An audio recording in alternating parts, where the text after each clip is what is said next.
Hello, and welcome to Life is a Piano. Today's episode is with Brandon Fitzpatrick, a wonderful friend and collaborator who works with Blvcksheep and groups like Minor Element.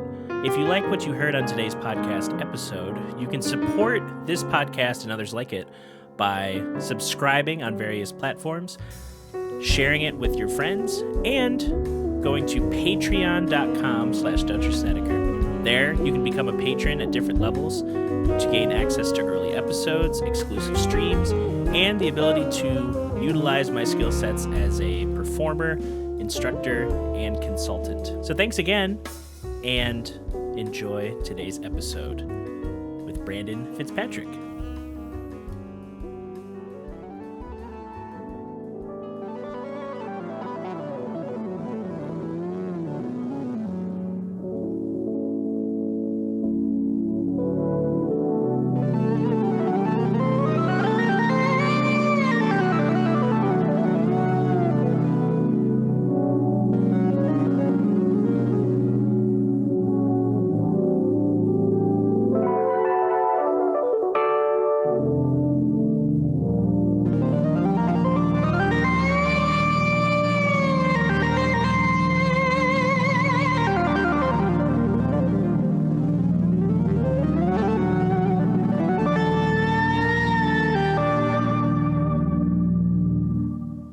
Yeah, I mean, that just gave me the idea. That's how every episode should just start.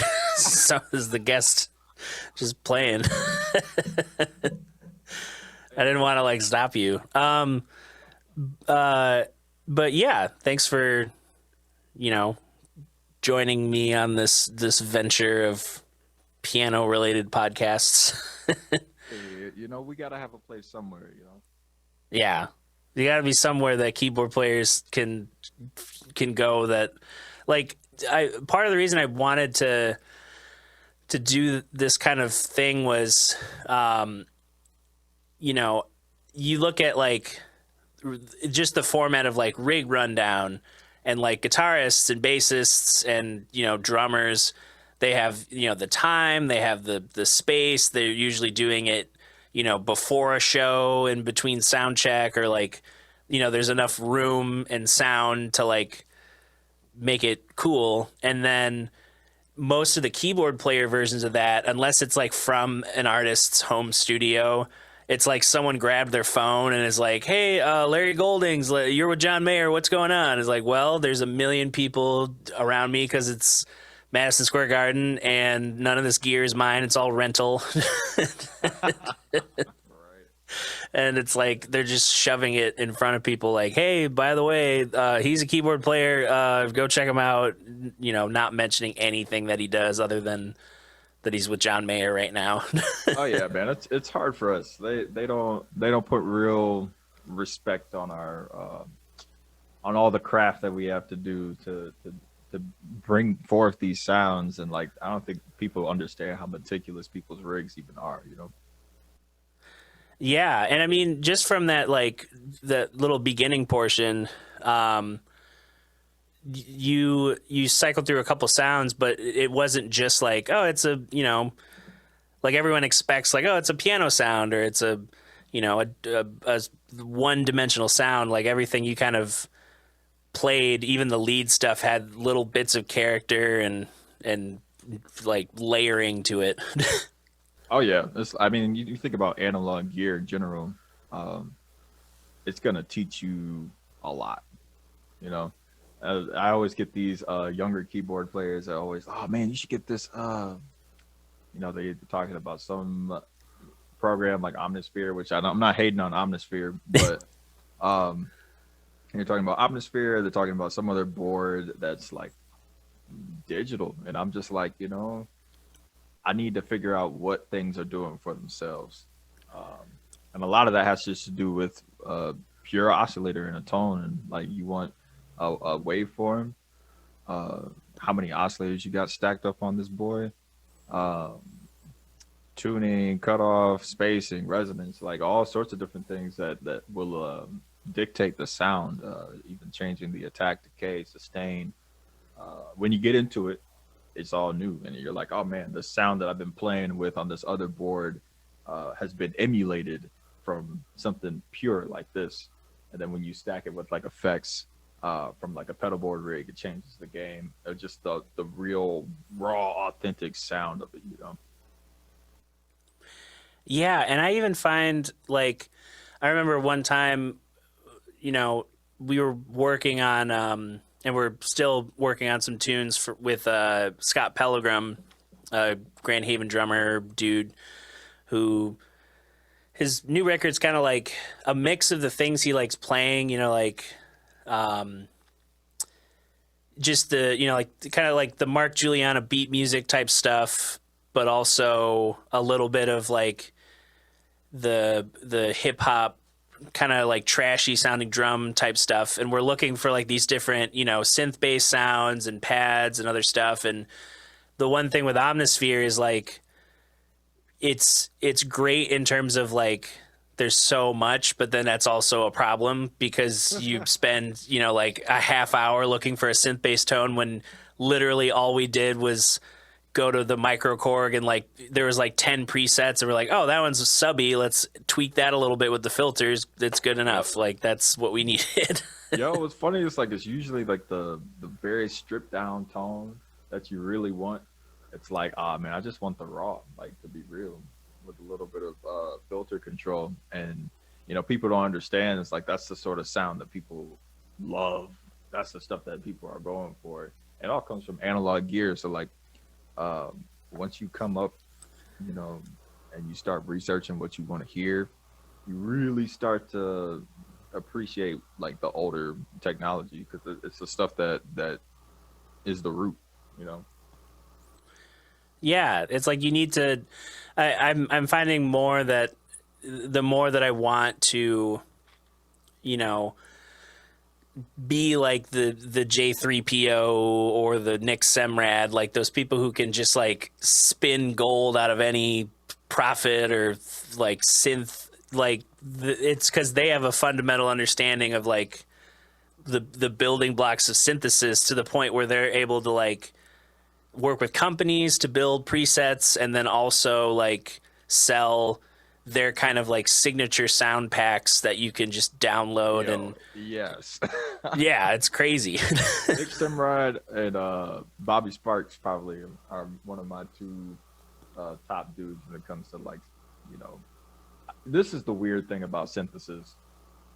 There's synthesis in the lane that we do, we're players, you know what I'm saying? And then there's the other side of synthesis, which we all see, we all know. It's a little crazy. It gets out there, a lot of EDM. And, it's not very usable, right? Applicable to us, you know what I'm saying? Because right now, my focus is, as a player and being a synthesis, how do I apply this? So there's so much information that is almost useless, like to try to put in my head as a keyboardist. It's like, that's not, that ain't it. But like those two cats, anytime you hear like the Funk Apostles, Nick is killing on synth, and it's always a crazy sweet tone. And he talks about it being very simple and stripped down, and it's not very complex. It's just how you manipulate the sound. Bobby Sparks too, check him out with Snarky. You know what I'm saying? It's the same thing. And he's been doing stuff like that for years. So, I always pay attention to those type of players. You know what I'm saying? Because I can't really identify with people that just mess with synth tones and stuff like that because I'm a musician. You know what I'm saying? I'm a pianist. So at the end of the day, I need to hear somebody do it. But after the tone, after you hear it and start like really diving into what these cats are doing, man. You start soaking it up, you get it. Yeah, and when I first started like having a gigging piano, like I've owned this Yamaha CP33 for like I don't know since 9th grade, and it's like it's just this tank that refuses to like break, and it. When I was playing a lot with, Brad Fritcher and doing more jazz stuff, and then at the time with Hannah Rose and the Gravestones, that was like the same people ended up, helping to either found Earth Radio or are now a part of Earth Radio. Because that was like my first time playing with a group of musicians that there was no, there wasn't any like, oh, we're not really doing charts. We're just like, playing to play, or we're feeling it out, or improvising, or we're extending. And, Mario Copeland, coming from a church background, like just knows how to open up, and you just kind of follow and get used to like, okay, here we go. But Right. that early, understanding that some of the sounds I wanted to hear were, I didn't have a digital board that had a ton of sounds, but I could still use like a pitch wheel to like just like do phrasing type stuff. Okay. And that I feel like starting there, it helped me to understand like what I want out of a sound anyway. And I agree that I feel like it's more about how you manipulate and what you can add and take away on the fly than necessarily having like the perfect like like this is the exact sound of this person. I don't know how to use it and I don't know how to adjust it. I just know if I stay here. Yo, I was talking to somebody about this a couple of weeks ago. I was like, yo, playing synth or playing keys at all, like there's always adjustments that happen. And not one tone works for every purpose. You know what I'm saying? There's not going to be a tone that's just like the end all be all. Oh, I can play this if I just turn it on. And it's not. It doesn't work like that, because when you have to deal with your musicianship, like, and that encompasses dynamics, that encompasses attack, that has to deal with your sustain, all sorts of different things. In every song, you're not going to have a one size fits all. There has to be a time where you might want something a little bit more choppy. You might want something a little bit more short. There are other times when you're trying to be ambient, where you need that long sustain and the reverb and all this other stuff. And okay, well, let's say you play a synth bass. You don't put a synth bass through reverb and all that other stuff. You know what I'm saying? That sometimes you want the synth bass, maybe just put a little chorus on it, take that verb off because it muddies it up in that lower tone, and like you gotta learn how to manipulate things live, like straight up, like, because as soon as you get a tone, you think you have it. When the band shifts, you gotta shift. Yeah, and I think that's what got me into pedals. Just as like it started as like a way of getting certain effects and control of those effects that I didn't have with the standard features of the Yamaha, and it kind of turned into like this this fun kind of adventure of like, all right, which thing makes sense with like an expression or an idea that I don't necessarily have at my display. Like recently I got this count to 5 as a birthday gift, actually from Justin Avdek. And it's like, okay, I'm playing normal, just a normal sound. And then as soon as I hit on this pedal, it's like I get access to like these sparkly, pitch shifty, like phasey, micro loopy type things. And it's like, okay, what do I use that for? I don't know, but it's cool. I have something pretty similar because I have, with the pedal board rig I got going on, I have slow reverb, Walrus Audio, Emperor, JHS Emperor, this chorus. I have a talk box. I have an EQ preamp and fuzz going through the MK2. It's Chase Bliss. And then I have another pedal actually going towards the Nord, which is the Mood. And the Mood kind of has like a similar thing. It's kind of like a lo-fi, let me see if I turn it on. Let's take that off so you can hear it.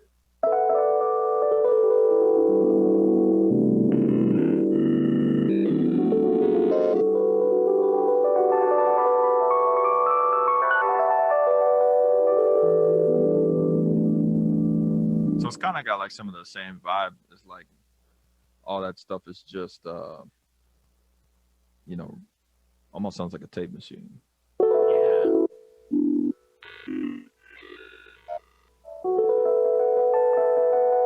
You can change the pitch of it too.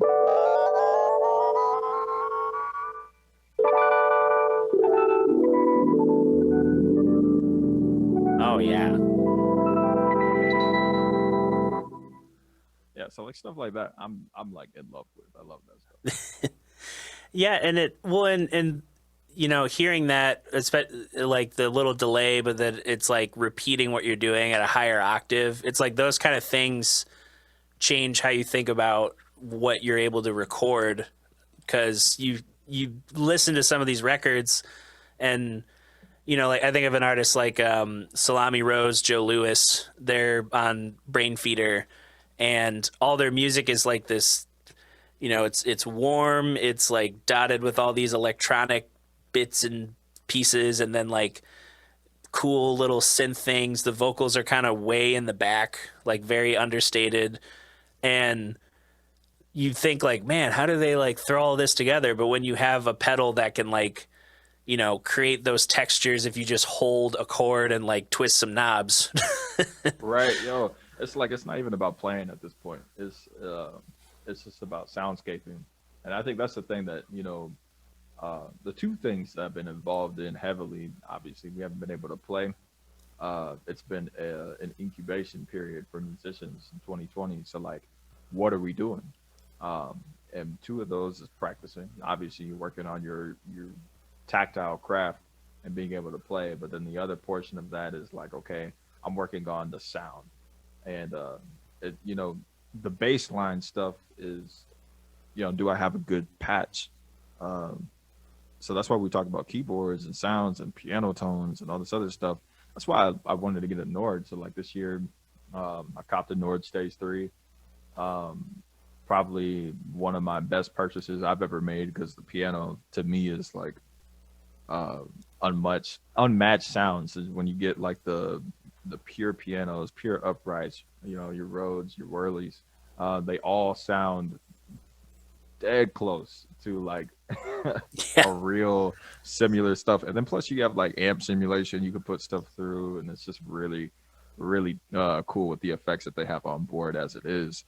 But then you start to really mess with stuff from a creation perspective. It's like it's not only do you have the tone now, so once you got the baseline stuff out the way, we can start like shaping things. How do we actually want this to come through on a record? If you were to create a record, it's like, what are we going for? And that's where the pedals and the effects start to really take place and shape your sound as a musician. Yeah, and that's one thing, you know, I thinking of like, you know, getting the right patch for the right thing. Uh I've been thinking about like the the way that everything is connected in my rig right now. It's fun for like, you know, being able to like have multiple boards connected with MIDI, and like, okay, I have sounds from two different boards and I can just like manipulate them and like adjust filters and all that. But um, that what a Nord can do in terms of like condensing all of this into like, I could have one board and like, you know, a board for lead, that's worth like as much, you know, as much as I like, you know, having the key Largo, and it's like, oh, I can route, you know, computer sounds, I can route multiple boards, I can have an effects loop. Mm-hmm. Like it's good, but it also, you know, it adds to like the amount of things I need to jump to and buttons I need to press, and Oh yeah, man, I your amount of know-how for that rig is nuts. Like, man, I'd be so lost in the sauce. I'd be like, hey, can you show me how to get to how did I do that again? I'd be so messed up, man. Like, and you're absolutely right. It's like once you start thinking about like simplicity and like trying to condense your setup to one efficiency running machine, like I just want the thing to be concise. And I think that's the funny thing is like people like buy boards and they have like the most crazy like arranging stuff going on. I'm not like one of those players. I'm a live like manipulator. You know what I'm saying? I love touching knobs and buttons. So that's why I was like, okay, the Nord is like one of the perfect keyboards for that because it's a stage piano at its greatest. It really is something that you want to manipulate live. So you still have to know the game. You still got to, and there's still so much stuff I'm figuring out on this. Like the synth section is probably the hardest thing for me. Like probably got about 15% of that understood Yeah. to the core. Like everything else is like, whoa, man, this is a lot. Um, there's a lot to dive into. So overall, like I really appreciate the simplicity of the tone. This is why like Nor doesn't have a ton of different sounds.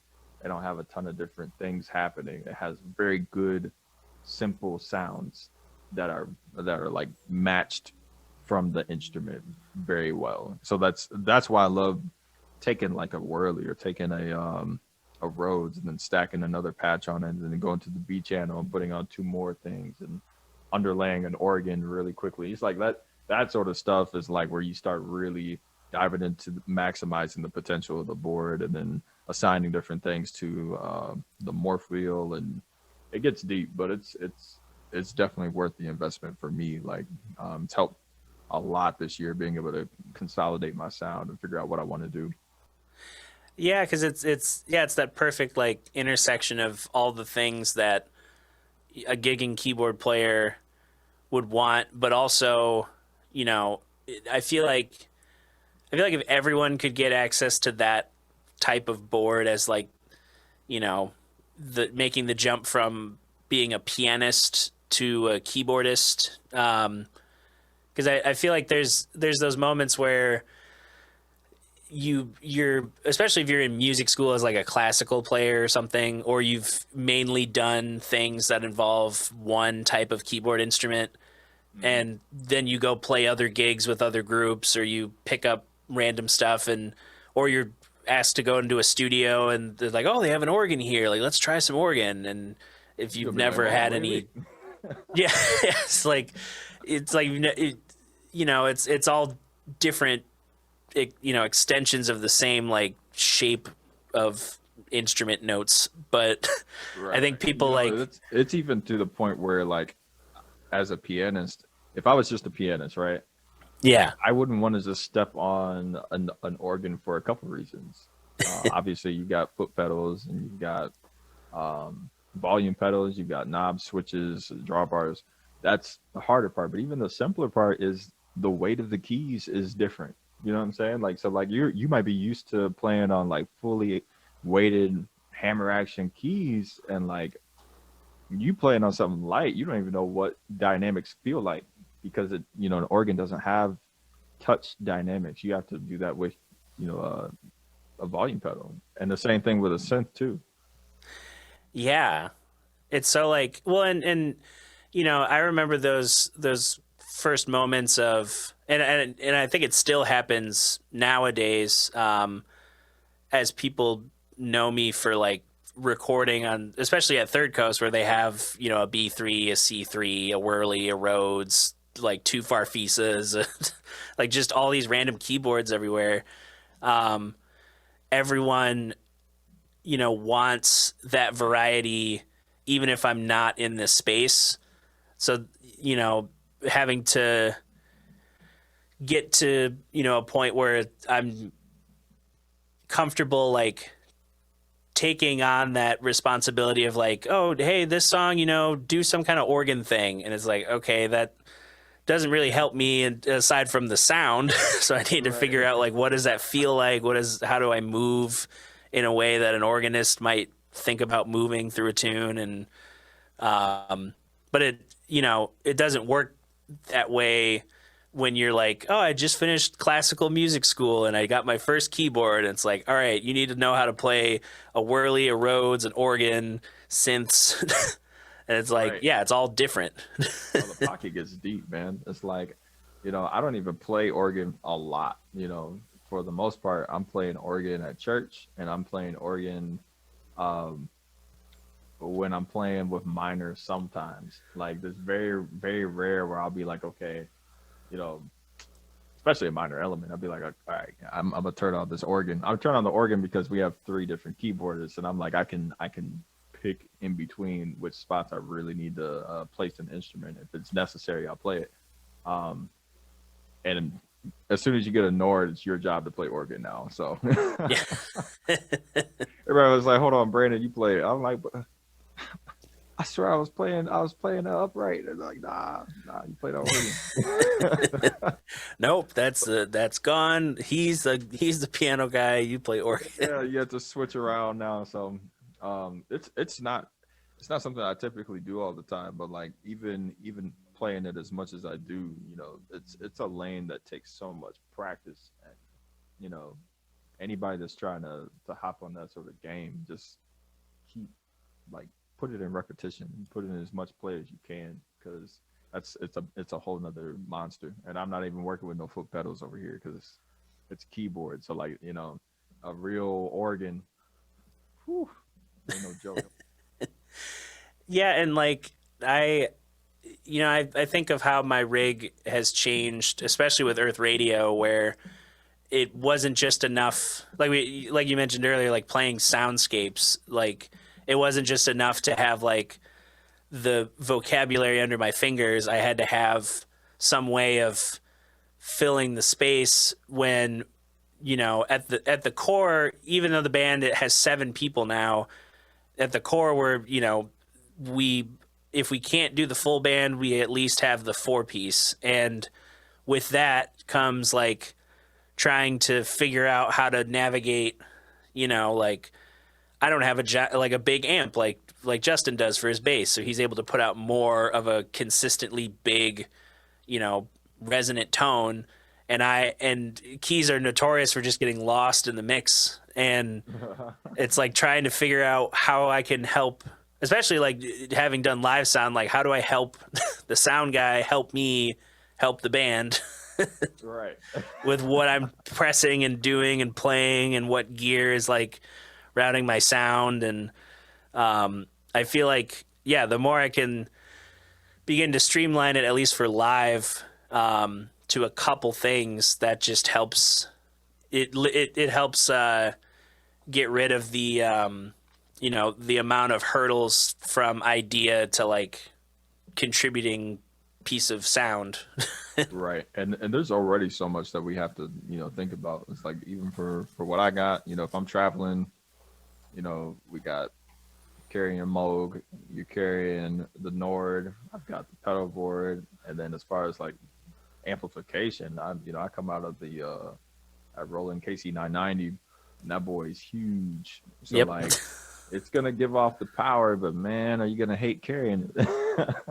Yeah. So as a gigging musician, you're like, man, I got to figure out how to bring this back down to this bare minimum as possible. So like, you know, there are solutions for amps, and you know, I hate coming into a situation where you don't know what you're coming out of. You know, Right. That's why I reluctantly bring it anyways. I'm like, Yeah, I look at like, you know, a keyboard player like Jordan Rudess from Dream Theater, who's had like, he's basically one of those guys that any new piece of keyboard tech comes out, they just throw it at him, and he's able to like, you know, with his dexterity and knowledge of technology, he'll make some cool demo for a company or something. And his rig from last year's tour with Dream Theater was very like, it was surprisingly more like, you think, you know, that band's been around for 25 years. They have the ability to tour like, kind of tour like, you know, like when I helped set up for, well, actually I just helped move the stage pieces. But when I worked Founders Fest last year for Government Mule, like, you know, the keyboard station had the Leslie and like actual Rhodes, and like it was like big physical pieces of gear that had to be moved on and off trucks. And Dream Theater's at that point where they could just do that. But Jordan, you know, his rig is more about being flexible. It's like he's got the main Korg, I think it might be the Korg Kronos, just like a big digital board that he knows he can program all of the sounds in, because a lot of their shows are almost like musicals where you have, you know, like, oh, that's the ragtimey bit in the song, and oh, that's a burst of this thing. So he's able to, you know, shift through that. And then even when he needs like an organ tone, he's found, you know, success using a certain type of organ controller, and then the Leslie is like the ventilator pedal. So you have,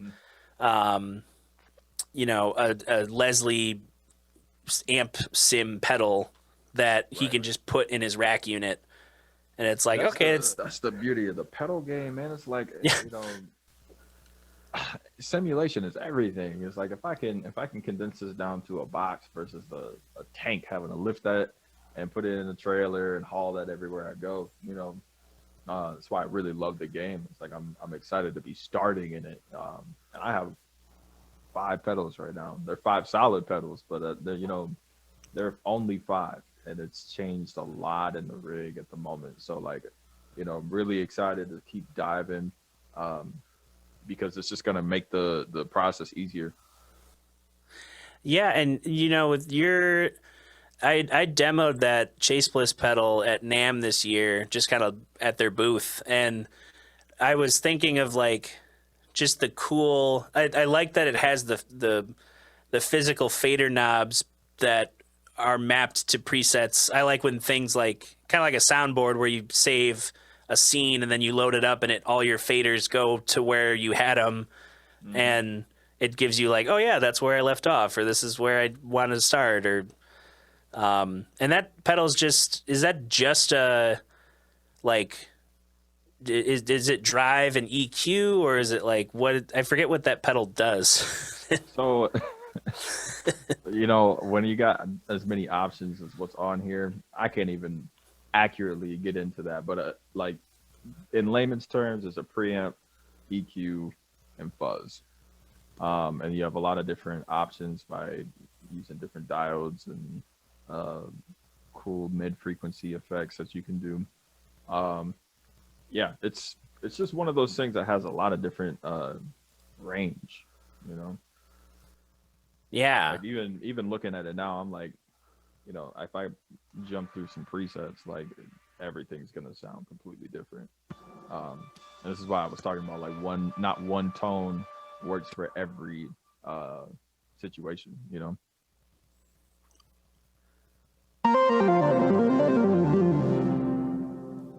So that's like a pretty good EQ. Let me see if I can put some fuzz on here.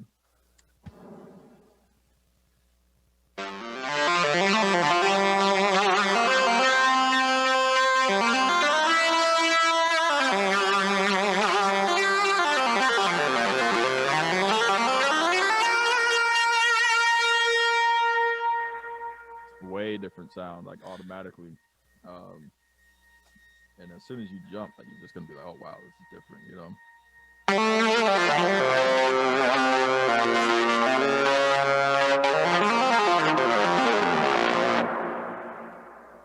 Yeah, I like that it gives like fuzz and EQ are those things. I mean, I guess a lot of effects are that way, but I think of like those kind of taste to taste effects of the sound before you get into the, you know, the modulating effects that people forget about, those types of like that kind of utility and being able to like, okay, if I add a little bit of grit, it might cut through a mix better. It might, you know, add a little bit of edge to what I'm trying to communicate with the mood of the tune.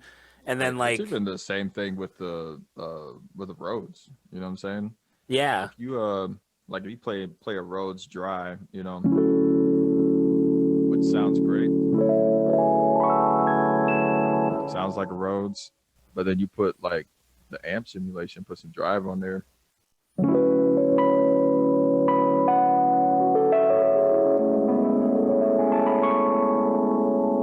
All of a sudden you're like, man, if this was actually going through an amp and it's feeding off of the tubes, you know, that are in a tube amp, you know, you get those natural harmonics that shine through. You get that little bit of distortion.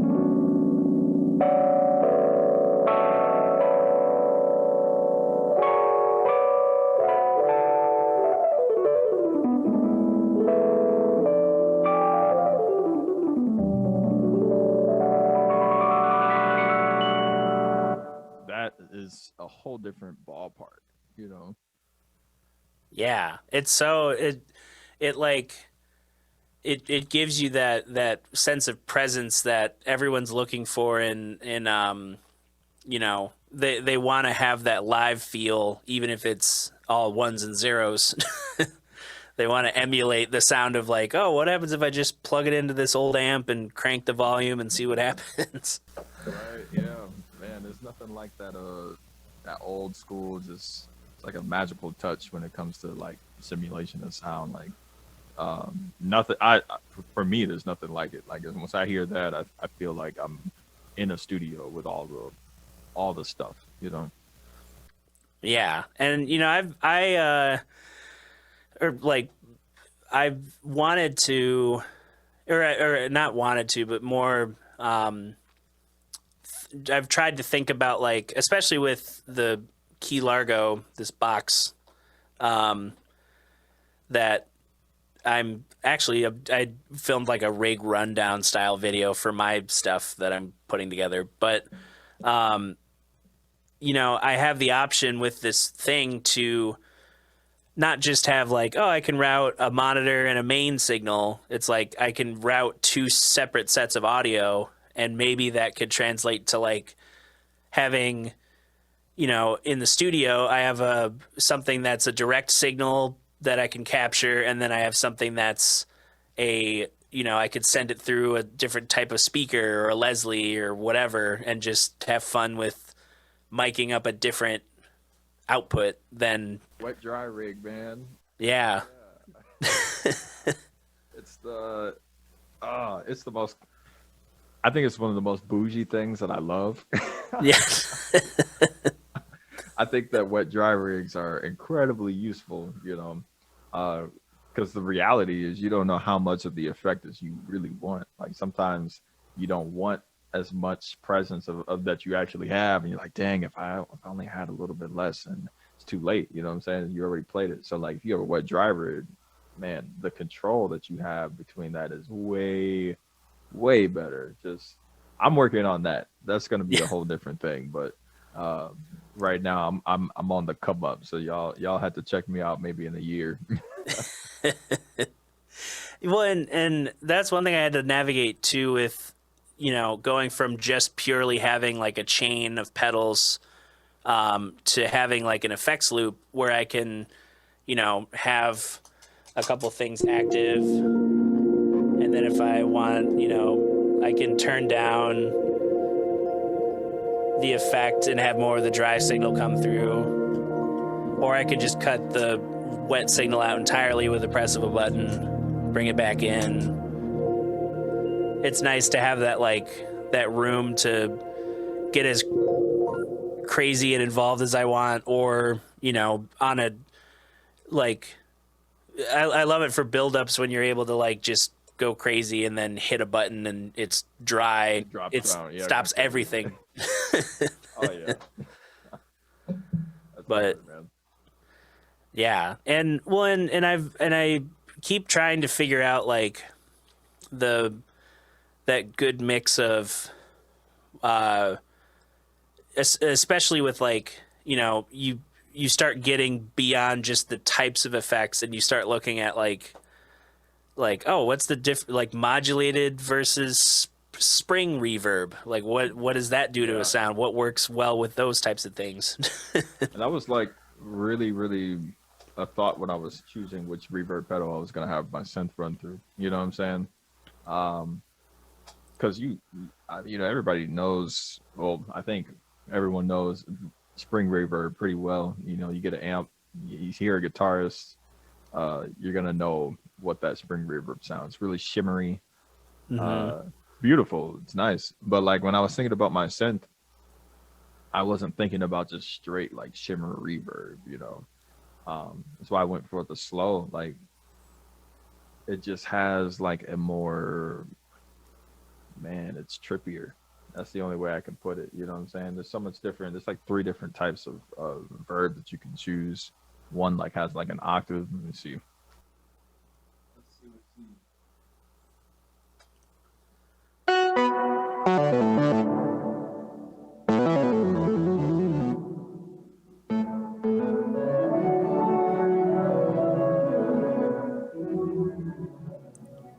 Yeah, like kind of puts it in the back.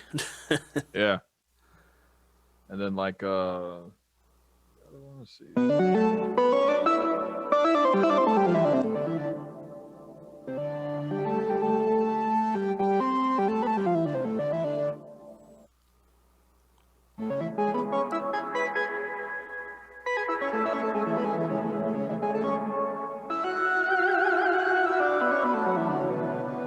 It's like it's not typical spring reverb, you know what I'm saying? It's like it's almost made for like stuff that's like, oh, this is a synth. This sounds like trippy. I want it to sound a little weirder, you know?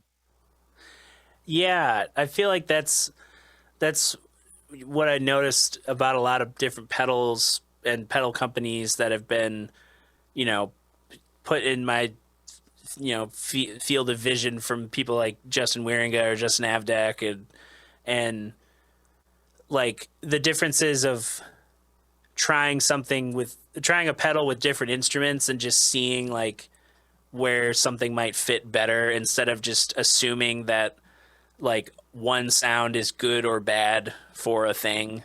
It's you just kind of plug stuff in and tweak some knobs, and I think of like this Caverns pedal from Keeley Electronics. I used to run an Afterneath for reverb from Earthquaker devices, and then a DL4, and that the DL4 is big, so it took up a lot of room on this kind of tabletop setup I want to tried to have where I could control stuff, and to have a reverb and delay unit in one thing that's like only a couple $100 is a good like starting point of like, you're getting some of the different, like, oh, there's a modulated reverb.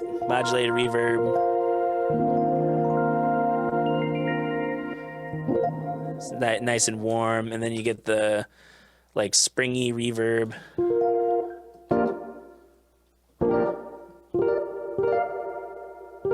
And you can just extend how long it goes. And then it's got a shimmer, so you hear like that extra like opening on the tail.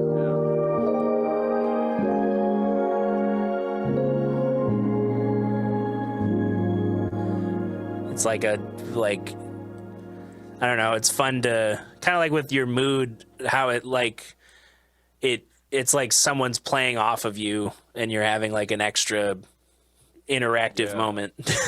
That's crazy. It's like that, when you play with a pedal like that, you got two things to think about. How much of the tail is hanging off, and it bleed through from your own self. That's that's one of the two things I always fear when I'm playing one of these type of things.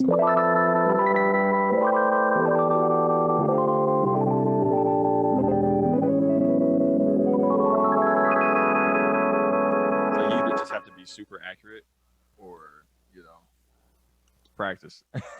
Yeah, well, and I like that about pedals and any kind of gear where you're learning a little bit about like you're learning about gear, but you're also learning about where you want your like how you want to use your vocabulary and what expressive tools you kind of need to tweak to like get the types of sounds you want. Like what language is going to work for this particular patch, I guarantee you're not going to be wanting to play a lot of this stuff with like super fast, unless it's a section, like that's not going to work for the entire thing. If you think about like a patch like this, it's a vibe, you know what I'm saying? If you're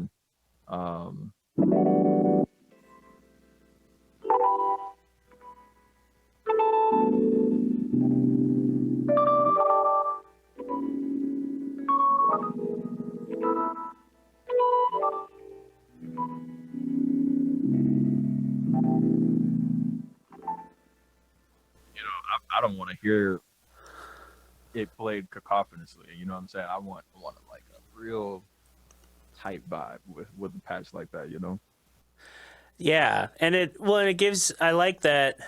You know, a company like Chase Bliss, they kind of, you can be as simple or as insanely detailed with their pedals as you want, but they give you that space to work in rather than, you know, only assuming that pedals are made to like, be very, thinking of pedals like a guitarist would where they're on the floor, you need to hit a button and get a certain thing, and then that's it, and you turn it on or off.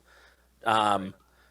It's nice to have that, flexibility and to try, pressing different things and combinations of things. And I think a lot more companies are understanding that, like, the pedal game is not just for guitars, or bassists. Um, a lot of synthesists and keyboardists are starting to get into the pedal game, and the only difference is like we don't talk about it for some reason online. Like YouTube is like all guitar, yeah, all of it. And I'm like, yo, I'm just trying to find a demo video to see if anybody's played on this, and like it's really hard to find it for us. So, um, if someone's into it that is into pedals, start a channel because we need to look at some stuff. But like, yeah, it's just like not around. yeah. You know, the only person around Michigan that comes to mind immediately is like this guy out of Ipsy, Galen Bundy. He is like he plays in a group called Project 206, and it's like I saw them at Harvest Gathering last year, and it was my first time seeing them. And they did a tune that was like it was like a heavy, like the bassist was using like this fuzzy, like gritty bass thing, and it was just kind of this driving, like almost like a metal type riff. But then Galen and had this like weird distorted like Rhodes tone with some other kind of effect, and was playing with the saxophone player, and the melody was like it was like a weird, like almost like a Thelonious Monk head. And I'm like, who is this guy? And like, why, where did this project come from? And Right. following him on Instagram, a lot of his videos are like top down views of like, he'll make something with, like a drum machine and some sequencers and a keyboard, or like a certain synth tone with, like different featured pedals, but showing the utility of like, oh yeah, I have the drum machine going through this, and that's why it sounds this way, and then I have the synth going through these three, and that's adding this character to it. And but he also does probably the more detailed pedal reviews for like Cusack music that I've seen. Because I have this on the end, the Dream Mender, this like Memory Man clone type pedal where I can get like different types of delay. I can, feed it back to dangerous amounts if I really wanted to. And but Galen, he has a few videos with their more detailed pedals, just kind of explaining how they work, and then using them in different like contexts. And but yeah, he's kind of he's definitely an outlier in terms of like who's talking about pedal gear. Man, yeah. It's definitely a conversation that needs more of a spotlight, you know what I'm saying? And I, honestly, at this point, it's, cats like us, it's our job to, keep talking about, the creation part, everybody, well, not everybody, but there's a lot of people that are killing already, you know what I'm saying? But like being good as a player is only one piece of like the puzzle, Like we actually got to know what the heck is going on. That's the crazy part. It's like, man, for so long, I mean, I played on a Kurzweil PC-88 for the longest. And I know some of y'all that have been in these shows, y'all used to see that black keyboard and it was holding it down. It was holding it down, but man, that was 20 some years old of technology, you know what I'm saying? And like, I didn't even have the tone for soundscaping. How do I soundscape a tone that's not right? You know what I'm saying? It's like you're gonna start from dirt and you're gonna make more dirt. Yep. Yeah. That's not right. You got to start with something good. And I shifted to the Roland Juno DS88, and that at least got me in the ballpark of a decent tone that emulated the instruments. Okay. Um, and then as soon as I got the Nord, it just like I was like, okay, I hear the tone now, and this makes me feel good. It's funny, I'll never forget. It was like the first couple chords I played on it. I was like, damn, I sound better. So you're waiting on this piece of gear, this instrument, to make you feel like you're as decent of a player that you think you are. You're like, oh man, I actually do sound okay. It's like, shoot. Yeah, it's it's one of those rare moments of like because normally I think of like the conversation that a lot, again, guitar, bass, like the types of people who, I guess anyone, but I see a lot with guitar and basses where they think, oh, I suck, I'm gonna buy a bunch of gear and then that makes me better. And it's like, no, you're still bad. you just can't. You're playing a $4,000 guitar badly. Like right. And so, but it's like the opposite end of the spectrum. Yeah. I started on a shitty instrument, you know what I'm saying? So maybe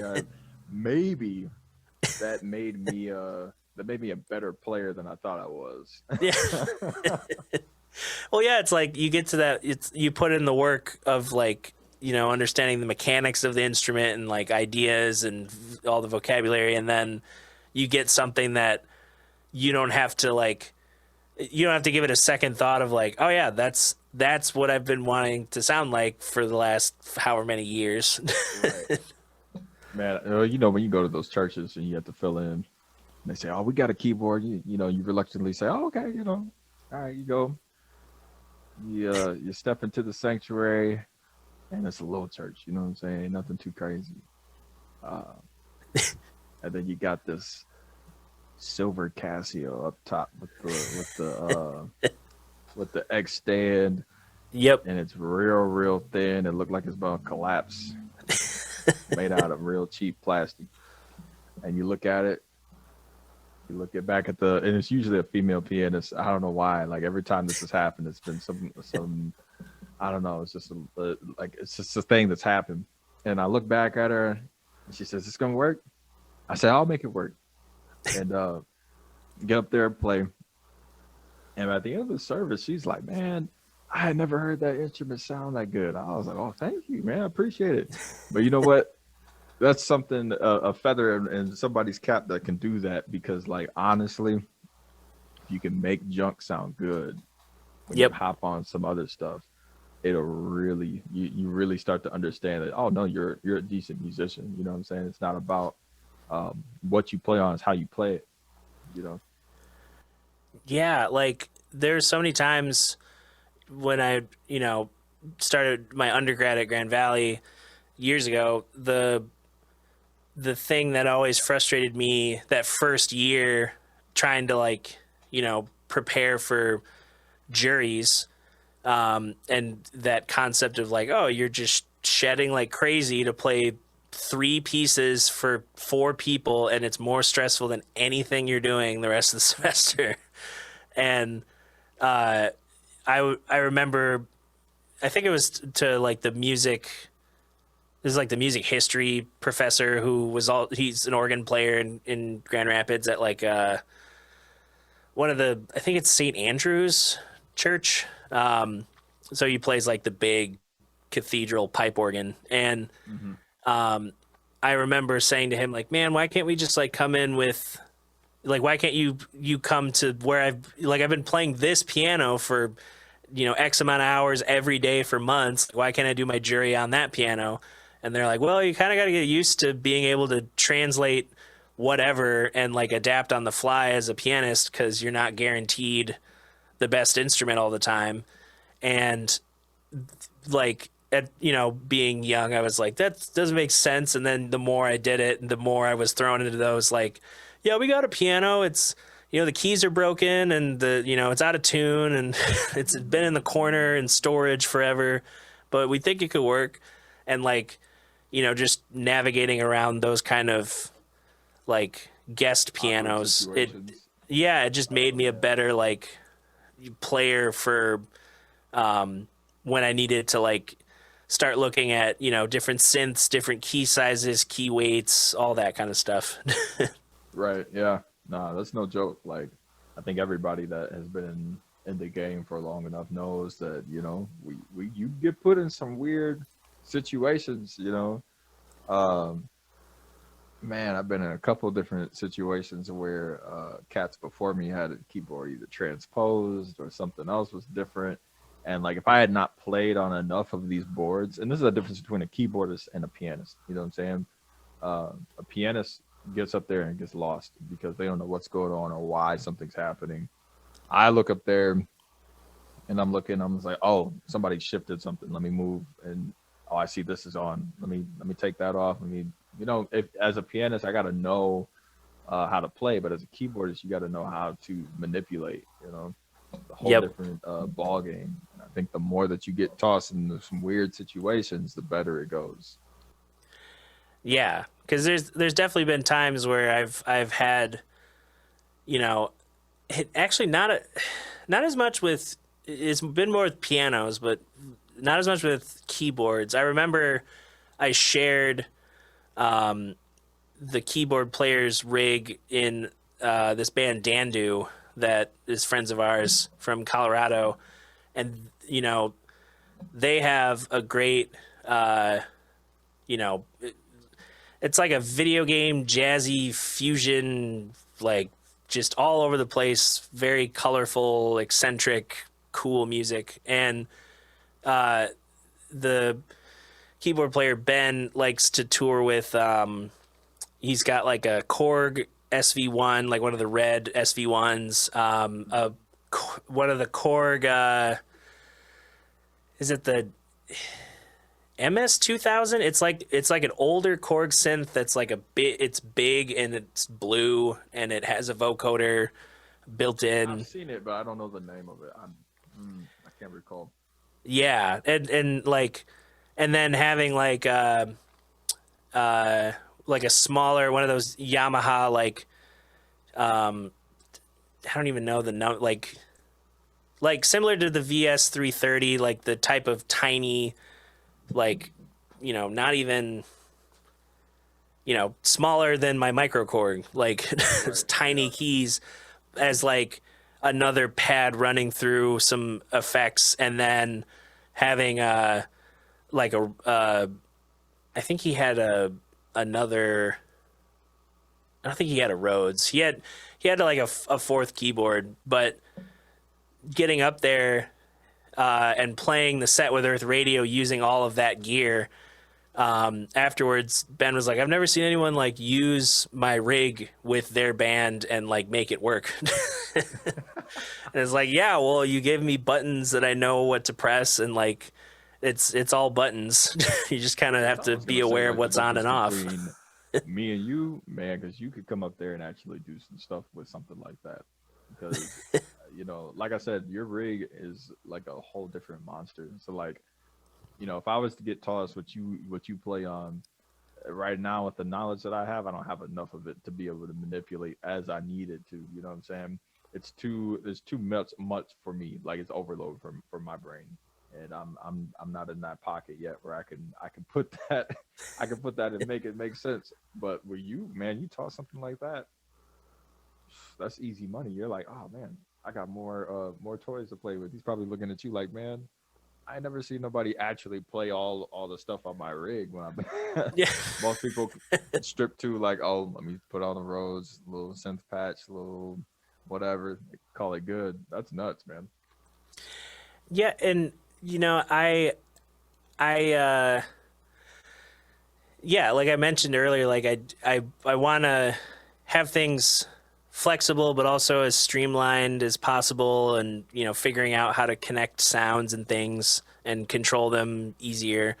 But I see an advantage and a disadvantage of like I saw the rig rundown of like I think it was the keyboard player for the for Disco Biscuits, and his setup is like stations. So there's like, you know, this station has the Rhodes, physical Rhodes, and like a digital keyboard for these type of songs, and that some other lead on top, and then oh, this has the, you know, a clav and a whirly, and so like he's got all the like he's got the resources to have the physical gear rather than like patches, but then it's also like, okay, you know, setup takes longer, and what, you know, how I guess I get having like the authentic equipment, but at what cost is having to like maintain all of that gear all the time? It's like that's not realistic. Man, that's why a lot of people don't even have you know, like a synth, like an analog synth yet. You know what I'm saying? Because it's like, look, one board. I mean, I could turn on. There's lead patches for synths, but they don't. I mean, they don't sound near the same as like a.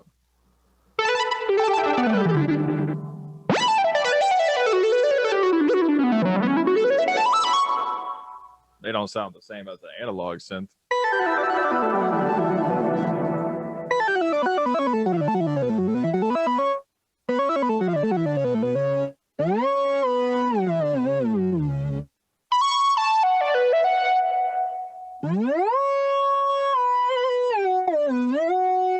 There's something clearly warmer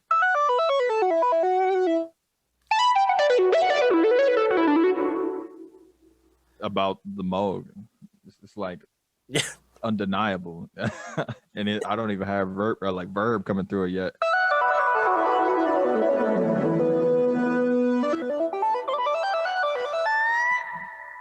Versus just the Nord.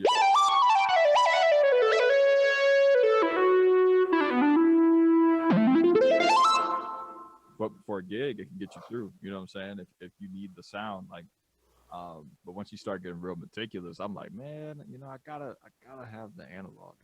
Something about it. Yeah, and you know, I think of like my microKORG. Sometimes I'll use this like, oh,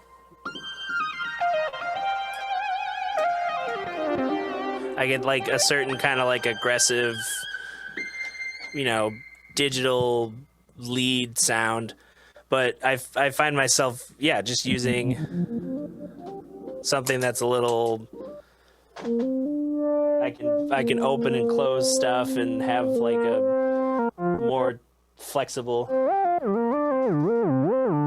like even that, you know, gliding, these weird like glide is real. Just weird stuff you can throw on it. It's so much easier. Man, it's trippy. Like, oh.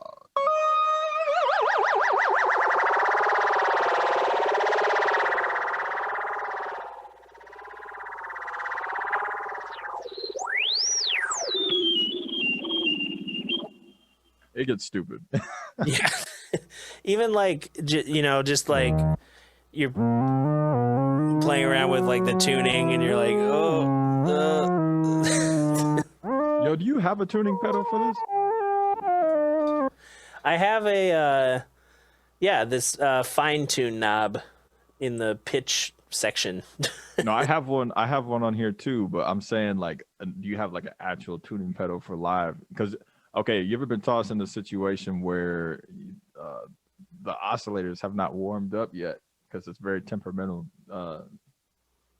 Because as soon as you get to, okay, like last year, we were playing in Grand Rapids. I forgot where it was at. It's at a small joint, and it was cold. It was just freezing. We had hooked everything up to the trailer, put our stuff in there. Cool, but that's like an hour and a half drive from where we was at. So like the synth got freezing cold, right? Yeah. And the fine tune, it just never. It never really warmed up. I mean, I got it out. I turned it on as soon as I could. It got set up very, very quickly. Let it warm up, and it was struggling to warm up the entire show. You know what I'm saying? The only disadvantage to like analog gear is like it's gonna be temperamental, literally to the temperature. So, Yeah, I was messed up. Like I was playing a solo, and I literally promise you, I was trying to figure out what note I was going towards, and I was like, I had to like play improv based off of where the pitch was, and I found like the note I needed to get to. I was like, okay, cool. And everybody thought I was just playing a pitch bend. And I was like, nah, I was trying to tune. Yeah. And those are great. Like I've totally done that where I've had, you know, something that I actually, with this Yamaha, I found out I didn't, you know, having it since high school. I would use it sometimes with like the jazz orchestra concerts, because we couldn't. There was like a couple rooms we didn't have access to a piano, and there wasn't really a way to get a piano down to like where the gym was or where the multi-purpose area was where we did our concerts. And I remember one day we were rehearsing, and we ran through a tune, and you know, our band director was like, yeah, you know, something's weird about the tuning. Like, I feel like we all tuned up, but let's try that again. And then he had recently gotten the upright that was just sitting in the band room tuned. So they tuned to that, and then I checked my keyboard against the piano, and I was like, oh, it sounds different. Like, what happened? And I guess there's a way to, like, instead of just transpose, you can fine tune it, but there's a way to trigger it by if you hold down the lowest two keys and then hit a note, it'll activate the fine tuner, and then there's other notes that are MIDI mapped to like increase or decrease the tuning. Oh no. So I must have like just jokingly like held a thing really low and was playing some stuff up high and knocked it up like 20 cents without realizing it. Oh, that's a trip, man. Yo, so I was talking about that Kurzweil. That Kurzweil did that same sort of thing. It got overheated, it got hot, and I don't know how this is because it's a digital instrument, but you know, there's so many stories about this keyboard. It's crazy. I'm playing. It's hot. It's real hot outside. You know what I'm saying? And it's to the point where I could smell its mechanics. You know what I'm saying? I was like, you know, this ain't smelling too good. You know what I'm saying? I played one thing that pitch shifted so crazy. It was like this. I was playing. It was like, let me see if I can get this on. It was that bad. Whoa. And I was like, yo, what is going on? Turned it off and on. Nothing happened. I was like, hey, you know, I can't play. Like I was out of a gig that entire day. I was like, somebody got to put me in the shade, do something, because this heat is messing with my entire board.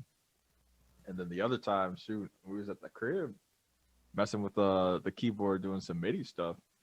Man, you know what retired the Kurzweil? That thing caught on fire. It literally it started smoking. I plugged it in, turned it on. And this is how old this gear was. And, you know, people don't know these stories, but like I done went through the ringer with this stuff, man. Turned it on. You know, I used the bathroom real quick. Braulio's doing some recording stuff. And I come back. He's in the kitchen. I look at him for a second. I was like, hey, man, what's that smell? What is that?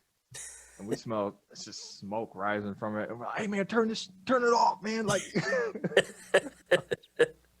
it sits in the garage to this day. I don't know what to do with it, you know. Yeah. Sentimental, but, you know, it ain't going nowhere. Yeah. Well, and like, you know, there's been so many times where I thought this keyboard was going to like break from like, you know, especially like wedding gigs where there's very little like in terms of listening to the musicians' very basic needs. And it's like, hey, it's raining. Can we not play in the rain? And they're like, I don't know. It's like, yes, we can. Like, just put us under a tent if you don't want to move us. I don't know. Get us something. And, you know, playing in spots where it's like, it's near the water, so you're getting like a blend of the, you know, the humidity and like the heat and Humidity, wind, and rain, like in the mist. You get the mist from being that close. Oh man, I've been in situations like that. But like, hey man, like all this water on these electronic instruments is it's a no go. You know. I literally had a gig when I was at Grand Valley. I would do it like, you know, once a month, 3 or 4 months out of the year. The Grand Valley would have these farmers markets on Wednesdays in one of the parking lots in Allendale, and you know, like people would come up and set up their stalls, and like they would usually have their own power. Like it wasn't anywhere near a building to run power, so there would be generators, and they wanted musicians to come play, you know, like 2 sets, like 45 minutes to an hour for a set, and it was like $50. And I was like, okay, you know, I need the money. It's a Wednesday at like noon. I can do another thing later if I want, or I can, like, you know, go right from that to working on stuff in the music building. And there's one day where it was cloudy, and they're like, oh, it might rain, but it's looking good. And I'm like, okay. And they put me under this like super flimsy tent. And then, you know, sure enough, like 20 minutes in, it starts raining very noticeably, to where like water starts pooling above me. The way that the parking lots are all set up on campus, and I only learned this because I took a hydrology class as an elective. The way the parking lots are all set up is to like help prevent flooding by getting all the water to go towards the drainage, so that it ends up in the main, you know, drainage system going into the ravine. And so all this water's like moving in a river literally underneath my piano stand. And I'm like, all my speakers are on a table, and I'm just like, hey, can this stop? Like, can I just go home? There's water above me. There's water below me. This gig does not pay me enough to replace this. And they're like, well, let's just see, like, if at the top of the hour, if it doesn't let up. And, you know, that was another like 15 minutes. I'm just like crossing my fingers, like playing these tunes. And then at the top of the hour, I'm like, okay, I'm going to pack up because it's just raining. It's bad.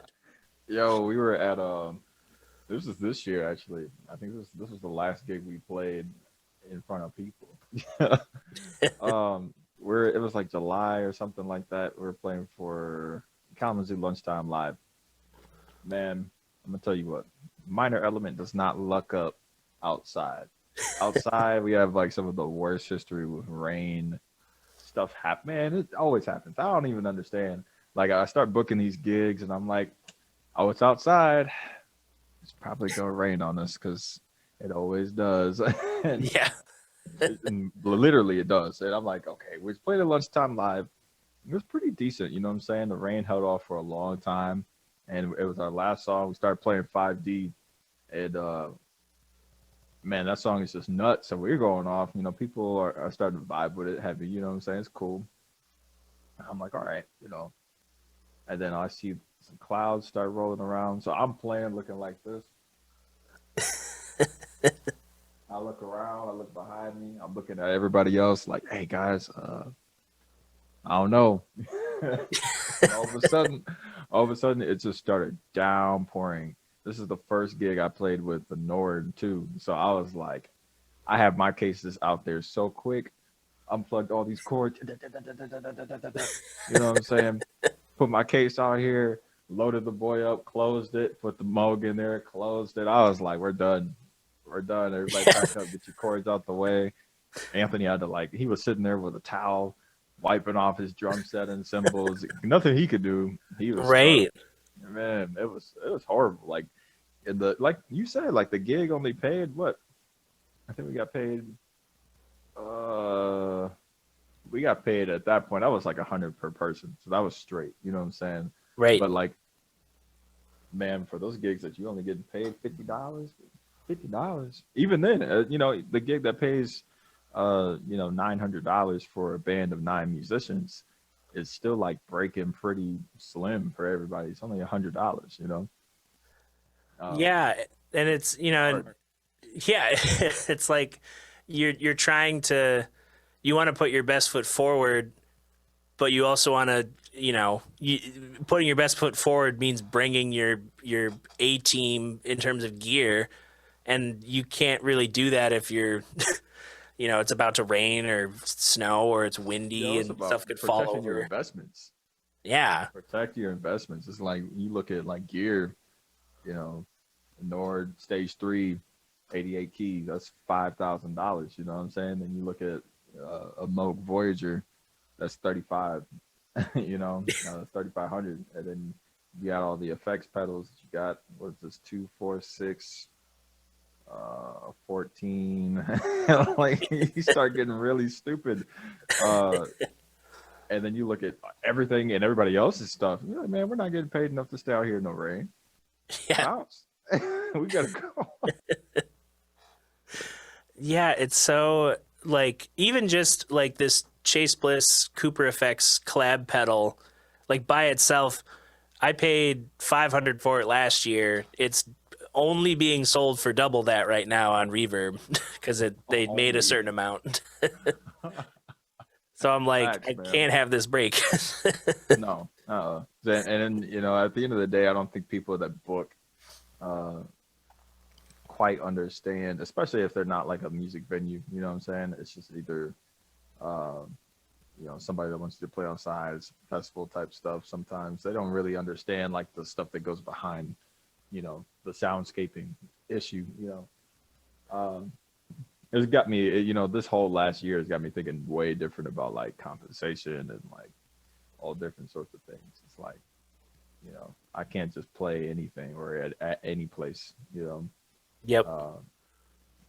we can't be coming through for a gig to do of 9 musicians for $200 and split, and all of a sudden everybody got $15 to go home with. It doesn't work. Like it's like, yeah, we want to get our name around here, but like, man, like until what end? And you know, I don't know. Trying to think about the landscape of how this is gonna look. Um, you know, probably about mid to 3/4 in 2021, if stuff keeps like regulating the way it's supposed to, with like a working vaccine and stuff. You know, who knows? Like, I don't know when venues are going to come back, but I don't even know what venues are going to be able to come back, you know, Yeah. and what prices they're going to be at. Like, look, we've been hurting for a year. I don't know. I don't even know if I can pay you like we used to, you know? Right.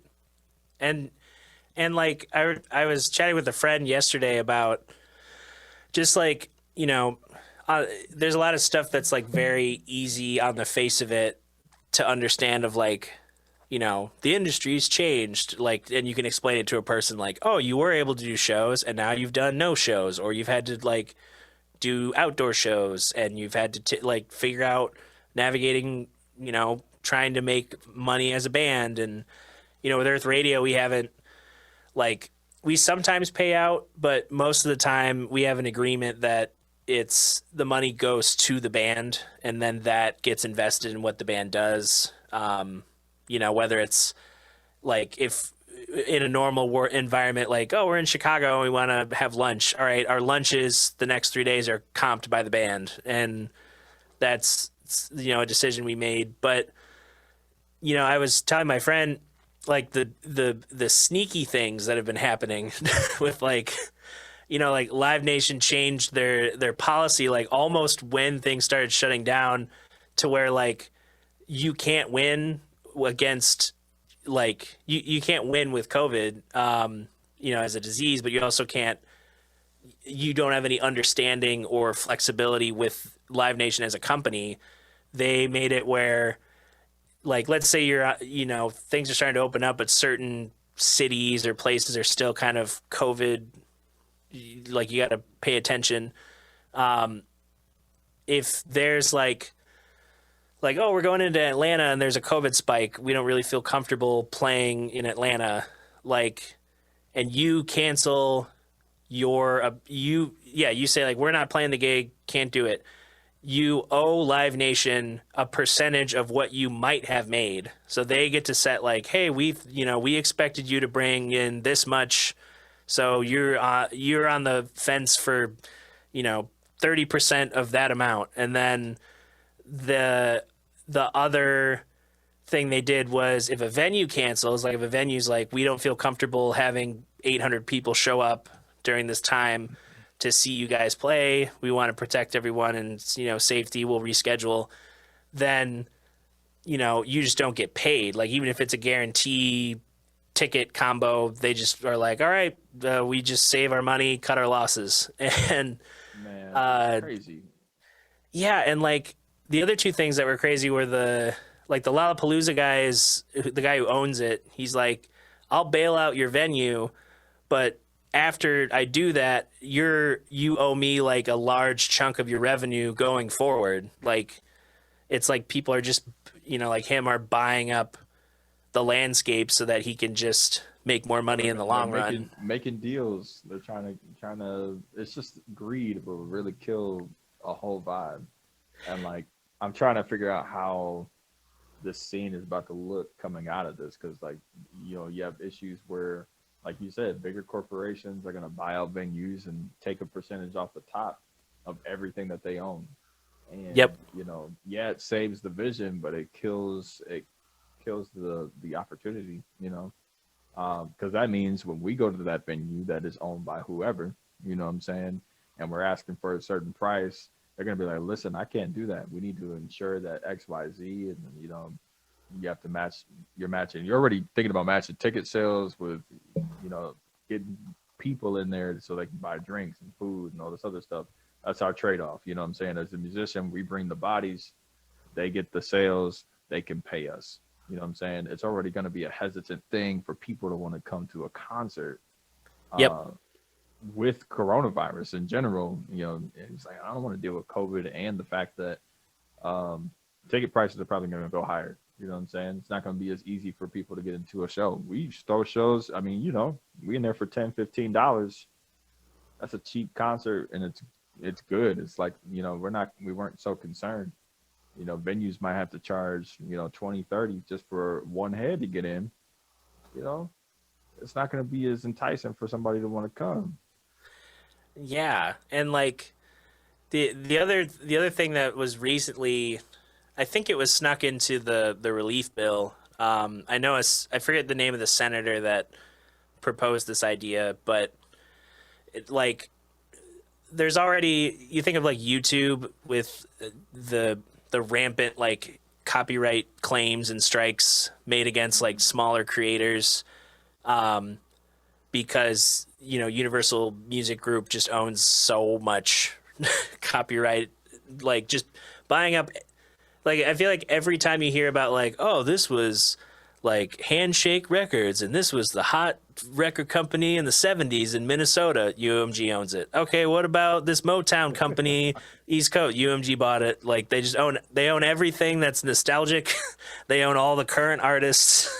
They just own most of like a large chunk of the copywritten industry. And they hire. It was at first, it was a rumor that they were hiring people to literally just kind of troll through YouTube and manually copyright claim things. But there's been interviews like, Rick Beato, the older YouTube guy who has had a career doing all sorts of stuff. He's had a couple viral videos with his son, who's like a phenomenal, like, he's got like a stupidly good ear for, you do things like, all right, name the notes in this chord. Oh, let me put a polyphonic sound. Whoa. So you like hit a chord and it's like, sing it. F, A, B flat, C, D flat, A. Like, just without having to play each note individually, he'd just like sing that, and he'd sing all the notes. Be like, what is that called? And he's like, it's a this over a that. And you're like, you're 7. But ridiculous. but like, so the sneaky thing is, if that, that's already hard enough to navigate. Now they're trying to like make it a federal crime to stream certain things if you're a streaming provider. So like, they're trying to limit you know, people illegally, broadcasting things, like, probably like prize fights, music, all this other stuff.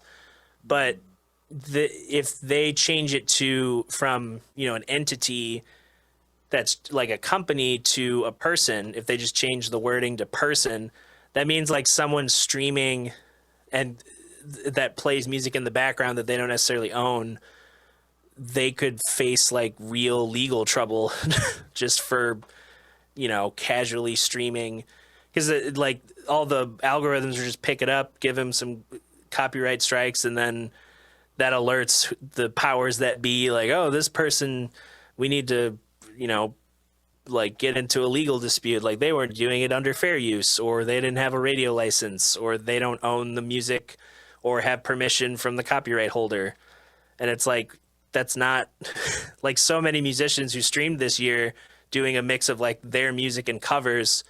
Like people think like, oh, I signed up for the distribution thing, I own my stuff, right? And it's like, no, CD Baby owns your stuff until you say that you own your stuff.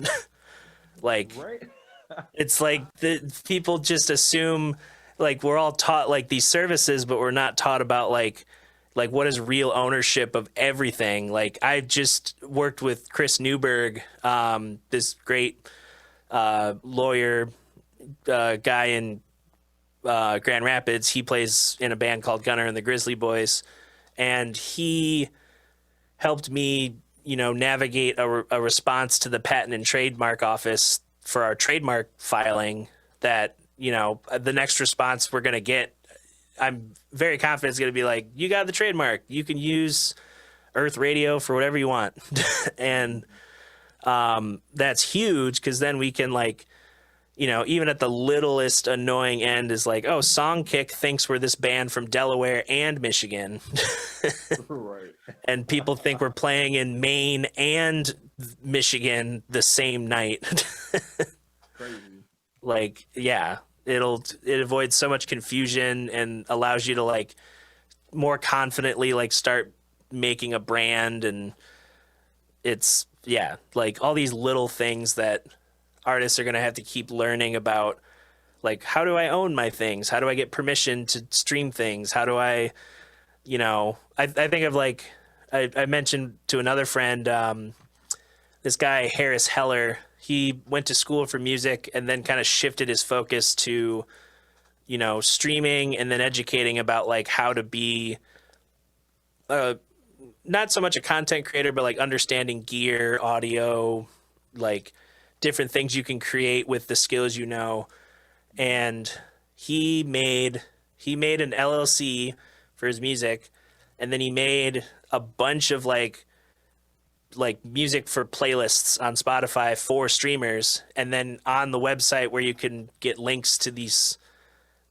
playlists, there's an LLC drafted document that's like, anyone who has this or presents this document in the face of, someone claiming you don't have the right to use it in a stream, like this is the copyright holder saying they have permission. So it's like he just gave away, it's the lo-fi beats playlist, and it's 3 hours long, and it's advertising like his services, his music, and all this stuff, while also kind of providing a utility for people at the same time. And it's like, that's, I never would have thought like, oh, what if I made a 3 hour playlist of free music, essentially, that I still would be able to like earn from, but other people would have the opportunity to use in their streams, because it's not like they're making money from the music. They're just using the music in a sort of a fair use environment where it's being placed in the context of a different type of presentation. Right. I'm like, why aren't we doing that with like Across the board, Yeah. Like, it would, I think a lot of people are so concerned about, like, this is why I talked about money. It's like when people, corporations are so, uptight about their bread, it gets to the point where we can't even put art on for being art. You know what I'm saying? It's like the person on Facebook streaming on live that's playing whoever in the background. You know what I'm saying? It's not trying to steal their music and call it their own. And on top of that, it's not selling a product like, hey, this is my music. Check this out. You know what I'm saying? I think people need to cop the verbiage that's going on because very quickly, um, the for the sake of art is going to be lost. You know, for the sake of the love of the game is going to be lost. That's why you got people putting people on games like, hey, display this. You know, this is this piece. This is this document that you need to ensure that you can play this. And you have to when you jumping through all these hoops and ladders just to be able to play music. It's so simple. We're playing music. Yeah. How many people are actually stealing music out of this? How many people are actually calling it theirs out of all the people that get, slapped on the wrist for copyright? It's not even as legitimate as it seems. I wish it was different, and I wish also people have more respect for music in the first place. It's like we've got people that actually do steal music and actually do pirate things all the time, and that's part of the reason why it gets this bad. But it always, when things get so far left, you got to go so far right so you can eventually meet in the middle. Right now we're on the other side, so hopefully we'll find some regulations soon. But this happens in everything. Yeah. Yeah, it'll be an interesting year because I think this will be the last, like, other than recording the podcast that's like just me, this will be the last like conversation podcast I'll have before the new year. So it's like, thinking of this whole year has been like those little moments of like, okay, I'm figuring something out, or I did something, or I learned a little bit of a new skill towards, more of how I want to create and like interact with my surroundings and with people. And so I think it's it's good to realize that we've like, we're on an extreme end of like something nobody predicted for the industry, and now we're all, working together for the most part to bring it back towards something normal. Right, man. Yeah. I'm hoping that, like I said, my realistic expectation. Man, it was funny. We were supposed to play in Windsor. Right when the pandemic hit, we were playing at Fog Lounge, and Anthony calls me up. He's like, "Bro, are we still doing this thing?" And he gets all upset at me. He's mad. And I was like, "Hey, man, I don't know." And he's like, "Bro, we should be able to do this. Everybody's scared of this, blah blah blah blah blah." And I was like, "Hey, yo, Ant, I think this is way bigger than me having precautionary actions." And at that point, I didn't have time to explain everything to him. And I was just, I was talking to the people from the venues and all this other stuff, and he was on the phone, he's mad. He said, "Man, we should be playing this gig, blah, blah, blah." And I was like, "All right, bro." Like, I just hung up, talked to him later. But the reality is funny. They were closing the borders like the next day. Yeah. And I was like, "Hey, bro, you see the news?" He was like, "Yeah, I saw it." I was like, "Oh, okay." I said, "You're sorry, aren't you?" He's like, "Yeah." I'm sorry. I can't control when it comes to border control. Like they're shutting down the border towards Americans. We can't even go to Windsor. What you talking about? Yeah. Like, and if we were even there, can you imagine trying to get back home? Yeah. Oh man, Being stuck. that's a bad idea. I already know. That's horrible. So it's like, some of the stuff I could foresee happening. I was like, it sounds like a real deal pandemic. Let me chill out. You know what I'm saying? And then even now, it's like, vaccinations only mean so much as people get vaccinated. And like, if people don't get vaccinated, we're still in the same situation. And on top of that, me being the person that I am, I'm kind of leery towards the whole thing in general. You know what I'm saying? Right. So we'll probably be wearing masks for another year and a half, and it's going to be a rough ride towards like trying to get off this art. So I'm like, in the meantime, what are we doing? How do we how do we exist as a musician? You know what I'm saying? What is the goal at this point? And I think a lot of cats are lost with stuff like this at the moment, you know. Yeah, it's like, a lot of people had their rhythm of like how they're working, and then with everything disrupted, they don't, it's a reevaluation of like, all right, what's important? What do I need to focus on? What is in my control? Like, what am I able to do? Like, that's partly why, like, this office cost me money, and somebody would be like, why are you doubling essentially your rent for, during a time where like nobody's making money? And I'm like, because it affords me, the only working opportunities I have right now that are in a controlled environment, especially with, the colder months, and it lets me have a space that's, more ideal for like being able to record things, or, stream, or do whatever I want to do creatively. Like, I'm going to play around with this makeshift green screen thing at some point soon, and figure out like all that type of stuff. Cause yeah, I definitely see the next year being a blend of like, you'll be able to get back together to rehearse with the band. You might get stuff ready and money put together to start doing some sessions, or you were able to demo stuff now that everyone's bought equipment over this last year, hopefully, in some capacity, and, combine all of your collective skills of like, oh, this person did a lot of stuff with video. This person, put together a lot of remote collabs. This person figured out social media a little bit better. Like, everyone's going to come together with their bands and kind of, be able to have more of a shared load, in terms of like how everyone's working on, everything that comes with being in a band. Right. It's 2020 was the year of equipping yourself.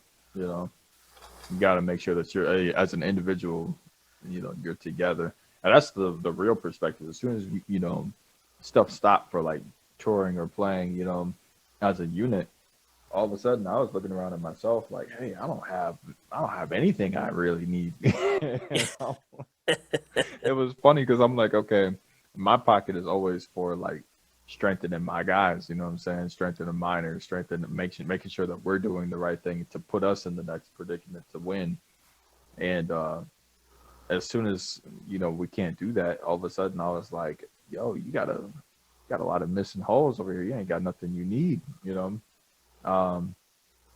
so this year, if at anything, 2020 and like part of 2021, it's just made for equipping yourself. It's made for getting yourself ready, so you have a platform to stand on by the time you get going. So I'm hyped for it, and I'm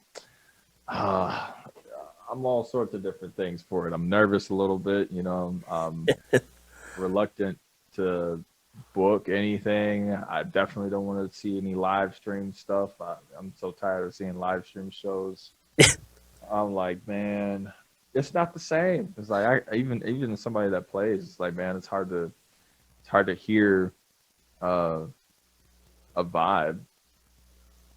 Vibe Right. is the hardest thing to emulate. That's an in-person experience. Yeah, I'm definitely like with my solo streams, like it's part me forcing myself to like play more during a time where like you could definitely not touch your instrument for a variety of reasons, but it's like I know so like many cats like that. Yeah, it was crazy. yeah, and like also just like, I'm trying to work that muscle of like, especially with, making the Patreon and trying these things where I'm stepping in front of stuff more. It's working that muscle of like, all right, somebody's looking at me. What do I do? Like, what do you want me?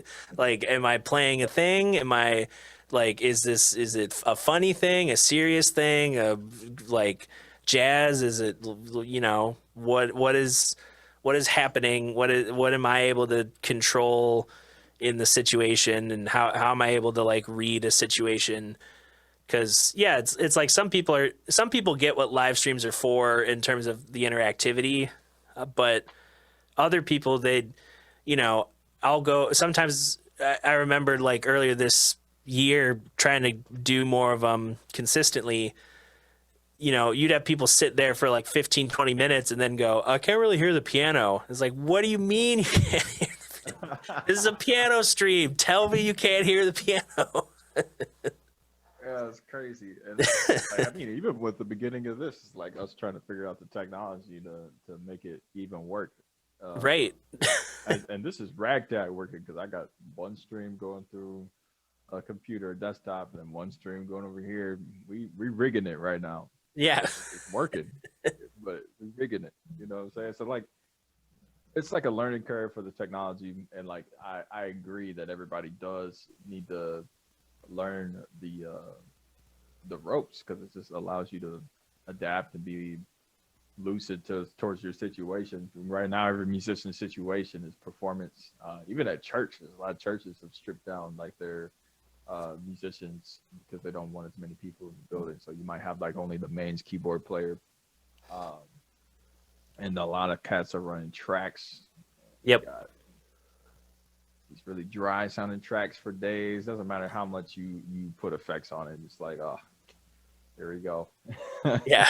Mechanical thing that's happening, and it's really trippy. I like it. Sometimes I'll listen to a stream at a church, and I'll be like, man, there's only one guy. There's a bunch of tracks going on, and it sounds real uncharacteristic, like of anybody that's trying to like actually create a tone.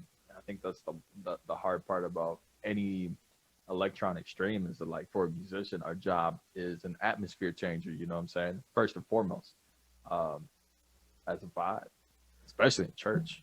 Oh man, you're here to set the whole mood. And it's like a lot of that can't be done by tracks, especially on the fly. You're trying to shift off rip. You got to hit the space bar on the, make sure you shut everything down. And as soon as everything goes 0 to 100, it's like you choke everything. You know what I'm saying? It's like yep. when you got guitars and other drum clicks happening, and you got a bass line going, and then you got to push the space bar to stop it. You're like, this whole thing just halted, man. It was like, man, it's tough. So like, I'm hoping, like I said, by the time maybe in the fall of next year, we'll start to see some regularity. Hope and pray, because I don't want to go crazy. Right. Yeah. Looking forward to the next 4 years, whatever number it's on now. Bro, so sad we had to cancel that like this year. I don't even know if I'm gonna call it the same thing. I might just change the title in general, like something towards just being back. Like, yo, it'll be like a whole reunion if we're able to pull it off. But yeah, I'm hyped for it. You already know, like, showtime, man. Yeah. Well, yeah. Thanks for taking time out of your day to chat and hang out. Yes, sir. You already know it, man. Yeah. Kick it. Yeah. Where can people, like, they've heard you play a little bit, and they've, heard some of your background. Where can people find, like, what you're up to, what you're working on, any, I don't know, project announcements type thing?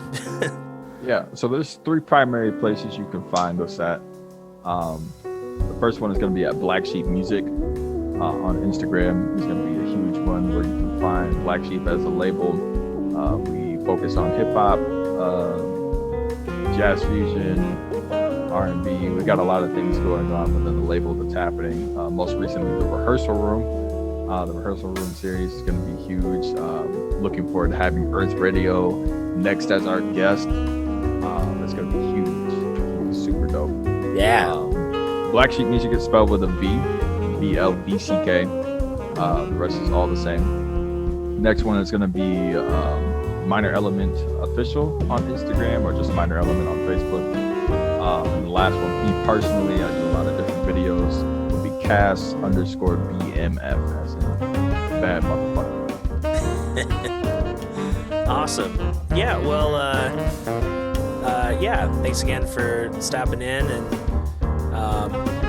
I'm sure we'll reconnect at some point in 2021 on this podcast, and things hopefully will be in a much better space. Oh yeah, you already know, man. Yeah, awesome.